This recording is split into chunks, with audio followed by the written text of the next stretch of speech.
Hello ભાઈઓ અને તેમની બહેનો, ગુજરાતી ફિલ્મ એક તો નાના સિટીમાં રિલીઝ ઓછી થાય છે અને રિલીઝ થાય તો જોવા માટે પ્રેક્ષકો નથી. અમારે અમારી સાથે 5 માણસો લઈ જવા પડે ત્યારે તો ફિલ્મ ચાલુ થાય છે.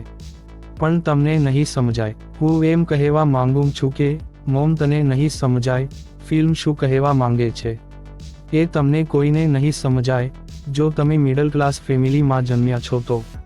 બાકી જો તમે કરોડોપતિ હોય તો કદાચ સમજાઈ જશે. તો મેં ફિલ્મ જોઈ લીધી છે મોમ, તને નહીં સમજાય, જેમાં મુખ્ય કલાકારો છે આપના જાણીતા રશ્મિ દેસાઈ, અમર ઉપાધ્યાય અને બીજા જાણીતા અને અજાણ્યા સહકલાકારો. હવે ફિલ્મની સારી વાત કહું તો ફિલ્મની જે સિનેમેટોગ્રાફી છે એ હિન્દી ફિલ્મોને ટચ કરવાની તાકાત રાખે છે તથા કલાકારોએ એક્ટિંગ પણ મસ્ત કરી છે. હવે નબળા પાસાની વાત કરું તો ફિલ્મ પશ્ચિમી સંસ્કૃતિથી ખૂબ ઇન્સ્પાયર હોય એવું લાગે છે. વાર્તા તો ટ્રેલરમાં આપણે જોયું એવી જ છે, જેમાં બાળકો અને માતાને મનમુટાવ થતા રહેતા હોય છે અને પછી એ બધા ઝઘડાઓના કારણે માતા કંઈક એવું પગલું ભરે છે કે જે હજમ કરવું એ મિડલ ક્લાસ માણસ તરીકે શક્ય નથી.